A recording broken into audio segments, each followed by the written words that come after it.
Laci Peterson case, a marriage that ended in court.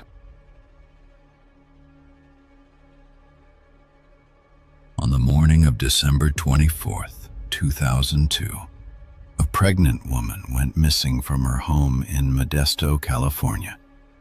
Her name was Laci Peterson. She was 8 months pregnant. By the end of that day, she had not returned home. By the end of the week, the case had drawn national attention. By the end of the following year, it would become one of the most closely watched trials in the United States. Laci Peterson was 27 years old. She lived with her husband, Scott Peterson, in a modest home in Modesto.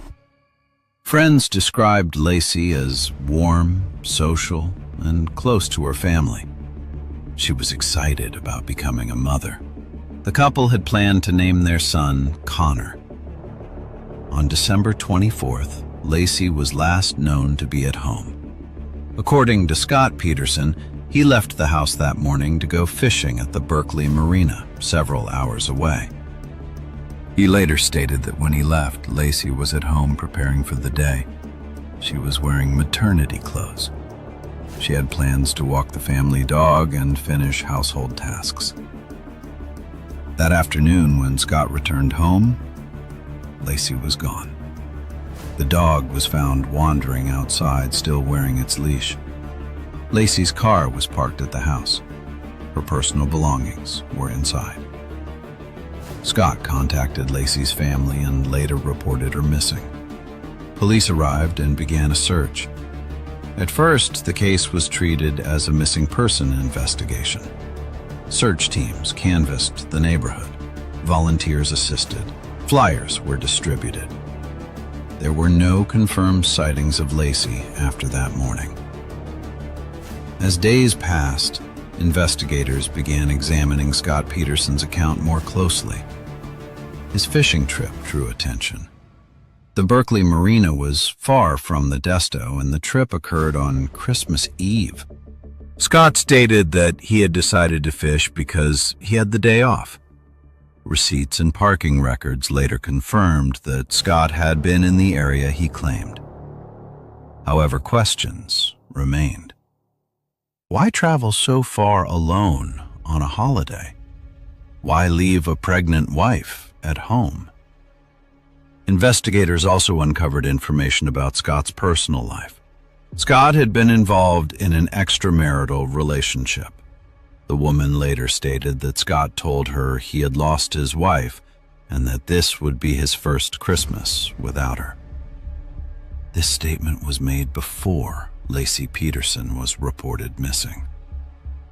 When this information became public, the direction of the investigation changed. Scott Peterson became the focus of intense scrutiny. Media attention increased rapidly. Search efforts expanded beyond Modesto. As weeks turned into months, no trace of Laci was found. Then, in April 2003, human remains were discovered along the shoreline of the San Francisco Bay. The remains were later identified as those of Laci Peterson and her unborn son, Connor. The location of the remains was near the area where Scott Peterson had gone fishing. At that point, the case moved from a missing person investigation to a homicide. Scott Peterson was arrested and charged with murder. The case would soon move into the courtroom, where evidence, timelines, and interpretations would be examined in detail. As investigators focused more closely on Scott Peterson, the case began to change in tone. What had started as a community search for a missing pregnant woman became a carefully examined timeline of movements, statements, and inconsistencies. Scott Peterson told police that on the morning Laci disappeared, he left the house around 9:30 a.m. He said Laci was watching television and planned to mop the floor before walking the dog. He drove several hours to the Berkeley Marina, where he launched a small boat and went fishing alone. Receipts, parking records, and witness statements later confirmed that Scott had been in the marina area that day. This fact became central to the case, not because it disproved his story, but because of where Laci and her unborn son would later be found.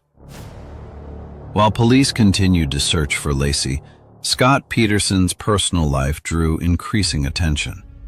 Investigators learned about his relationship with another woman, Amber Frey. Amber later told police that Scott had informed her in early December that he had lost his wife and that this would be his first Christmas without her. At the time he made those statements, Laci Peterson was still alive. When Amber Frey came forward publicly, media coverage intensified. Scott Peterson became the focus of constant attention. His behavior was closely analyzed. Every interview, every public appearance, every word he spoke was scrutinized. Some observers described him as calm to the point of detachment.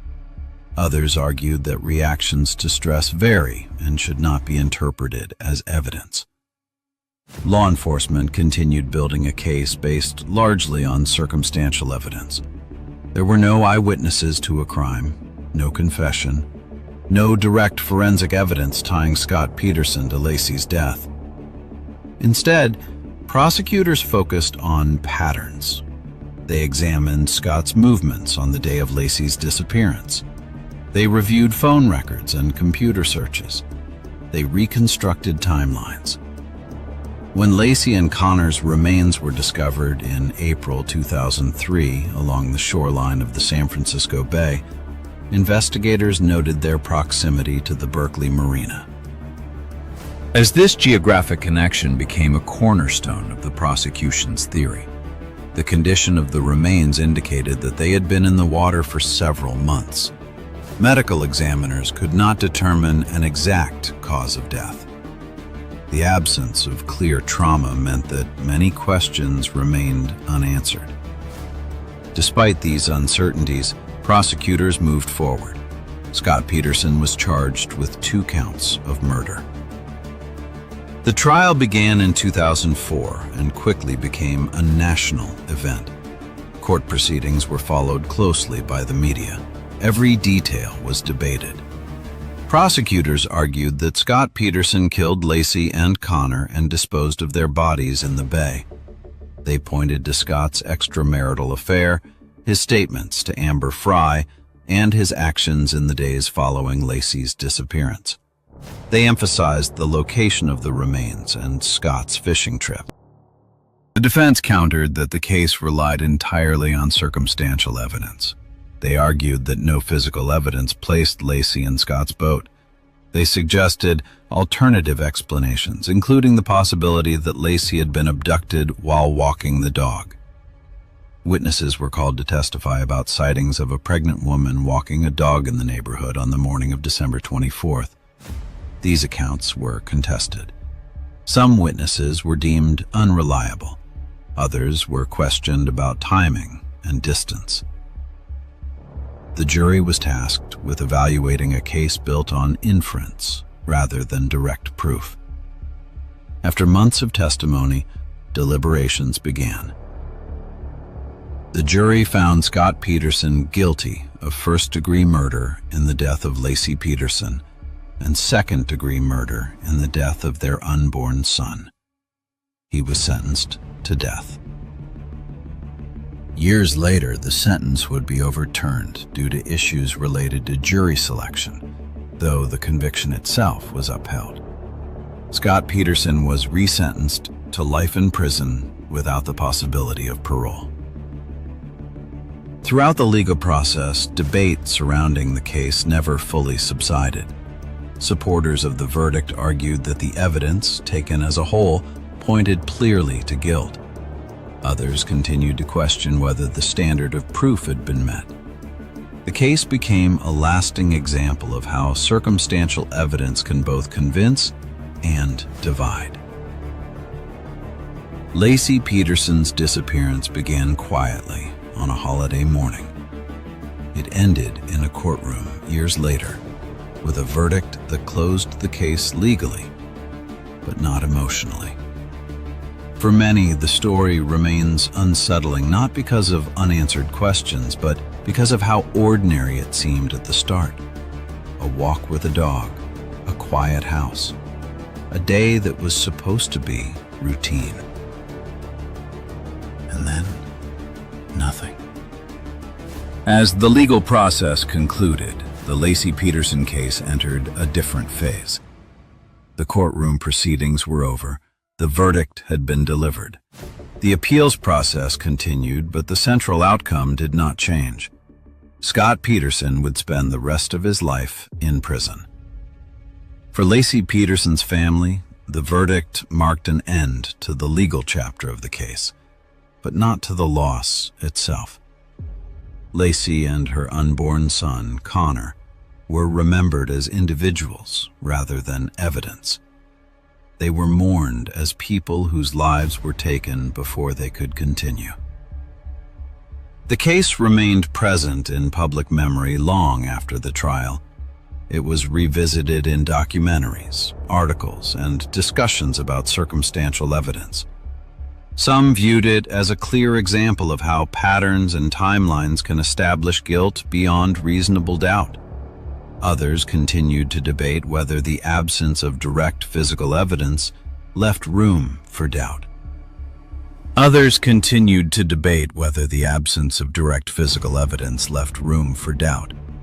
The legal system, however, had reached its conclusion. What makes the Laci Peterson case endure is not only the crime itself, but the way it unfolded. It began quietly, without witnesses or obvious signs of violence.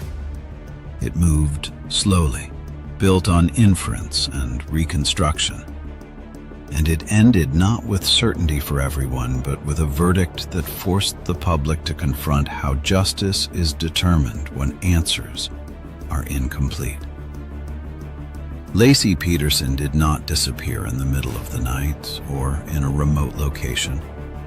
She vanished on a familiar street, in her own neighborhood, on a morning that was meant to be ordinary. That ordinariness is part of what unsettles people. It suggests how quickly normal routines can fracture. In the years since, the case has often been referenced in discussions about media influence, public opinion, and the pressure surrounding high-profile trials. But beneath those discussions remains a simpler reality. A young woman who was preparing to become a mother did not get that chance. A child named Connor never had a life outside the courtroom narrative built around his death. And a family was left with a loss that no verdict could undo. Late at night, when stories like this are played quietly, they are rarely about reliving the details. They are about understanding how events move from everyday moments into permanent consequences. They are about recognizing how much of life depends on trust, routine, and the expectation that tomorrow will arrive as planned. The Laci Peterson case reached an ending that many cases never do. But even with a legal resolution, it continues to linger.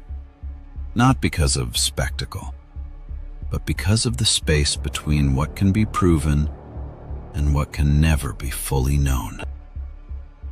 If you've listened through this case, you've followed it from a missing person report to a courtroom verdict. If a particular detail stayed with you, or if something in the timeline stood out, you're welcome to share it. Quiet reflection and discussion are often how cases like this remain understood rather than forgotten. If this calm, late-night approach to true crime is something you return to, more documented cases will follow. There is no urgency, no final note meant to provoke. Just another story, carefully examined, before the night continues. Thank you for listening.